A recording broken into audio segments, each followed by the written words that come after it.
என்ன பேபி ஆச்சரியமாக பார்த்துட்ருக்காரு அப்படின்னு பார்த்தீங்கன்னா வேறு ஒன்றும் இல்லை, லிஃப்ட்டை தான் வந்து அவன் எப்படி பார்த்துட்ருக்கிறான் வித்தியாசமாக. இதுக்கு முன்னாடியும் போயிருக்கான், இருந்தாலும் அவன் வந்துட்டு எக்ஸைட்மெண்ட்டோட ஏதோ வித்தியாசமாக இருக்குது அப்படின்னு பார்த்துட்டு இருந்தான். அங்கே போயிட்டு இவனை வச்சுட்டு ஷாப்பிங் பண்ணுறதுக்குள்ளே எங்களுக்கு போதும் போதும்னு ஆயிடுச்சு.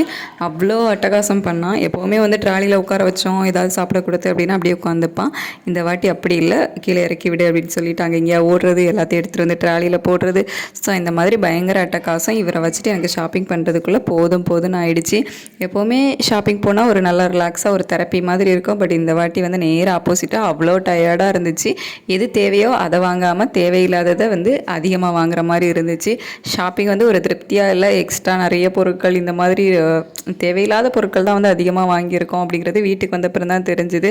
எப்படியோ அவரை வச்சுட்டு ஷாப்பிங் முடிச்சுட்டு பில்லிங் வந்தால் அங்கே பெரிய கியூ. ஸோ அங்கே போயிட்டு அவள் நின்று பில்லிங்கெல்லாம் முடிச்சுட்டு எப்படியோ ஒரு வழியாக வந்து கிளம்பி வெளியே வந்துட்டோம். ஸோ பைக் பார்க் பண்ணுற இடத்துக்கு வந்து அங்கே ஸ்லிப்பரை கழட்டி போட்டுட்டு அங்கே வேறு அட்டகாசம். தலையில் வச்சுருந்த தொப்பியை எங்கே தூக்கி போயிருஞ்சான்னு தெரில, அதை காணவே இல்லை. சரி ஓகே போனது போட்டு அப்படின்னு சொல்லிட்டு அவரை கூட்டிகிட்டு வீட்டுக்கு வந்ததுமே எல்லா திங்ஸையும் கொட்டு, என்னோடதெல்லாம் நான் எடுத்துகிட்டு அப்படிங்கிற மாதிரி எல்லாத்தையும் தூக்கி கீழே வீசி அதை வேறு வீடு ஃபுல்லாக அப்படியே கொட்டி போட்டிருந்தான். இல்லை நம்ம ஏதாவது வேண்டாம் அப்படின்னு சொன்னோன்னா அதுக்கு வேறு உருண்டு ஒரே அழுக. சரி எப்படியோ போ அப்படின்ட்டு விட்டாச்சு. நான் வேறு இந்த தடவை நான் எல்லாமே வந்து பேப்பர் கவரில் தான் பேக் பண்ணிட்டு வந்திருந்தேன், பிளாஸ்டிக் கவர் இல்லை அப்படின்னு சொல்லிட்டு. நம்ம தள்ளி போயிட்டோம் அப்படின்னா அதை கிழிச்சு போட்டுருவான். ஸோ பக்கத்துலேயே உட்காந்து அவனை பார்த்துட்டு இருக்க மாதிரியே இருந்துச்சு. செம்ம டயர்டானதான் மிச்சம் அந்த இடம் ஷாப்பிங் போய்.